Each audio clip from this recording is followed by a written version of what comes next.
And I remember in the morning about 6 o'clock, I remember that door swung in-swing door, and a nurse came in to check on me. And I saw that light coming in from the hallway on that door, man. And it made me think back on a book that I had read about six years prior. And I hadn't read the book since then. It just popped in my head, and it was The Trident by Jason Redman. Yeah. And I thought about that red sign. Yeah. The sign on the door.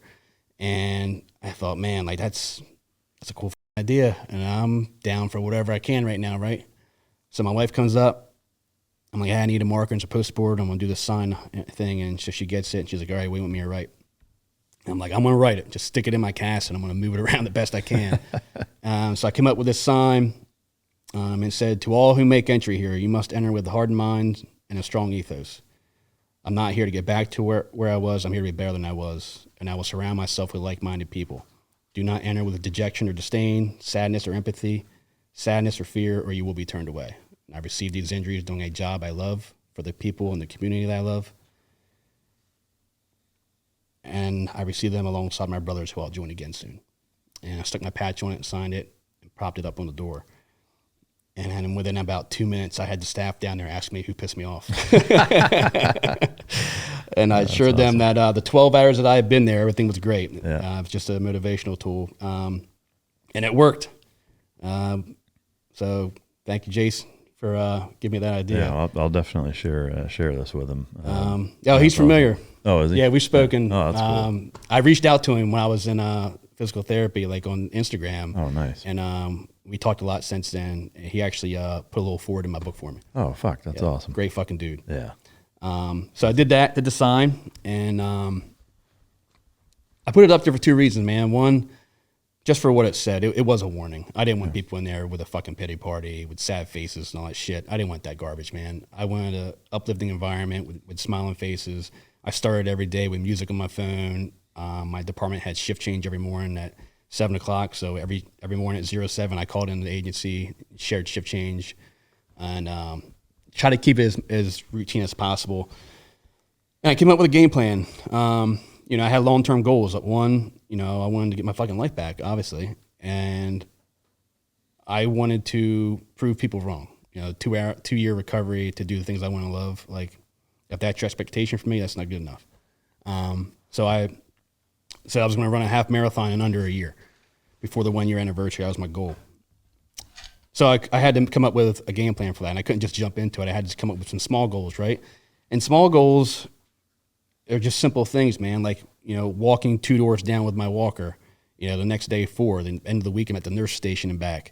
Giving me, 5 reps of something to do in my exercises. I'm doing 7 or 8, or extra rounds. And I just kept that mindset for the 2 weeks I'd end up being there. Their goal for me was to get me out of there on a walker. That was like their big thing. Like, if we can get you out of here on a walker, like, we're doing something.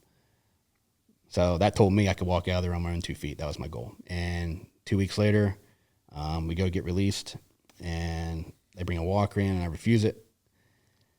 And we came up with they didn't want me walking out under my own. So the deal was I could walk out under my own, but somebody had to be behind me with a wheelchair. I was like, that's fine, just don't touch me, And I made it out of there on my own 2 feet. We made it home. Damn, in 2 weeks. 2 weeks, yeah. Wow. Actually, I got out, I think it was 13 days. I got out a day early. Wow. So I went home, surprised my son a day early. And that was on a Wednesday. The next day was New Year's Eve. So I woke up New Year's Eve, and my wife set up my first appointment for outpatient physical therapy New Year's Eve night at like 6 o'clock. Wow. And same thing, went in there, met with the therapist. She gave me her expectation and goals for me, and I gave mine back. And I started busting my ass with the help of her because she believed in me. And I started running in 4 months. Wow. Short, little jogs, like half block here and there, and started building from it.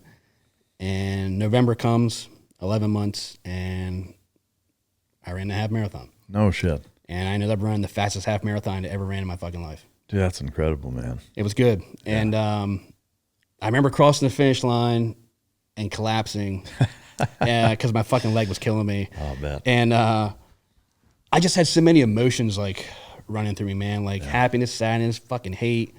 I mean, everything you could think of was just exploding. Yeah. And it was just such a crazy feeling that I was really hungry to feel it again. So 2 weeks later, I ran another one. Yeah. And I ran it a little bit faster and just kept it going, man. That was, so I ran the second one December 6th, just a few days shy of the 1 year anniversary. So I had 2. And then March came and I did Goggins 4x4x48 challenge. I did that with a friend of mine, which was 48 miles. And then 18 months, I did a half Ironman. I just kept it going, man. This year I try to find something to do every year to like, test myself. Like if I start feeling myself getting too comfortable. So this year in June, I did 30 days of Murph consecutive.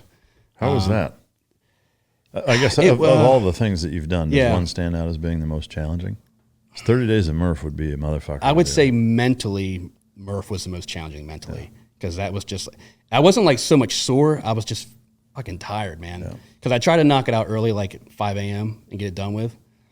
That was probably the worst mentally. Yeah, Murph, that was tough, man. It was just mentally challenging for me. Physically, did you see a before and after significant transformation in your body from doing 30 days of it?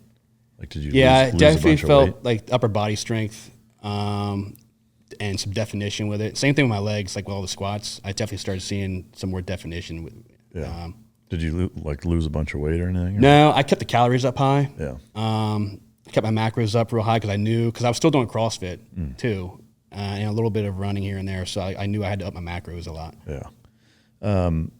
In terms of pain, you said the first run that you did was really painful. Yeah. Has that subsided or gotten better? Like, are you to a point now where it's less painful, or is it still pretty rough? It's better than it was that day, but like it still wears on me. Like I haven't run that much this year. I've been kind of give my leg a break. Yeah. Because I have a lot of nerve damage in it. Like I have like dead spots and dull spots, and I still have some shrapnel in there that moves around quite a bit and like stings me at times. So and my knees have just been killing me. Yeah. So I backed off running a little bit this year. I started rucking more, which you would think would probably be worse on me, but it doesn't feel as bad as running. Yeah. Man.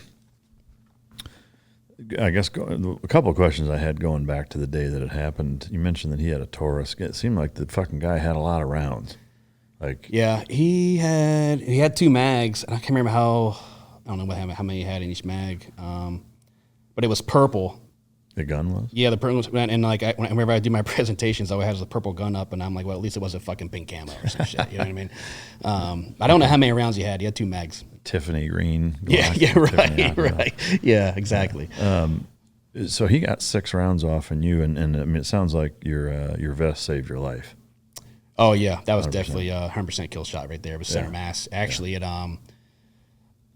it struck. So I had pistol mag and AR mags in the front. It actually went through both those, and the rounds, the springs exploded, so they shot out all over the parking lot, and a lot of that shrapnel from the mags, the plastic, shot up and like peppered my face. Oh wow! So I had to get some of that dug out of my face. Yeah. Yeah.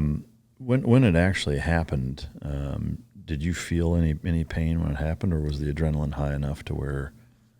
The only thing I felt was my leg. Yeah. I didn't feel my hands. I didn't even know about the rest of the gunshot wounds until like 3 days later. Oh wow. Yeah. Your leg hurt right away. Right away. It was just like a constant burn. Yeah. Like a severe burn. And man, I don't even know how to describe it outside of the burn. It was just brutal, man. Worst thing I've ever felt. Yeah. But everything else was just numb. Yeah. And someone told me it's because your body can only focus on so much pain in one area at a time. Yeah. And so that makes sense. But I didn't feel, like, even in the back of the car when I was looking at my hands, like I didn't feel any pain. Yeah. Wow. Yeah. And the ones in my arm and my shoulder, like I said, I didn't even know about those till later. Yeah. Did your fellow teammates, did any of them take shots? Or any of them actually hit? They didn't get hit. He fired at them. So this is the crazy part too. So Josh, who was on the driver's side, when he came up out of holster, his first round actually went into his engine. Oh wow.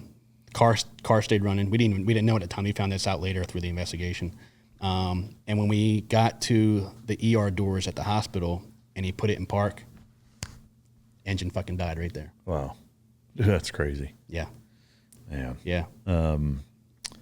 Did he had the guy that you guys were trying to apprehend had his girlfriend there, right? Yeah. Were the kids in the back seat? 2 kids in the back seat. I think they were like 4 and 6 or something like that. That's crazy, man. Yeah, and some people gave me shit about it, like, the kids were there, and I'm like, well, the kids were always going to be there, man. You just got to find the best opportunity to do it. Yeah, I mean, even armchair quarterbacking it, I don't know how you would have done it any better. You can't. I mean, yeah, I would much rather try to do that in a parking lot than in a hotel room for all the same reasons. Now, imagine us waiting and doing that in a hotel. Yeah. He was still going to shoot. Imagine what that chaos would have been. Well, yeah, I mean, now you have, the kids are behind. Like, you can't shoot at him; he can only shoot at you. I mean, even to do it again, I don't know how you would have done it any better. Yeah, I mean, that's the way we looked at it at the time, and it's like you're always gonna have fucking Monday morning quarterbacks and shit, but it is what it is. It doesn't bother me, I mean, again, I don't know how you would. Yeah, I would still prefer that over the room scenario. It's the same thing. Like my vehicle, like I killed myself in the beginning, like the way I put my vehicle. But at the end of the day, like, one, you can't change it, and 2, like, I could have came in perfectly as you're trained and took one through the windshield. Yeah, but all I know is that's the way I did it, and I survived. Yeah, yeah, for sure.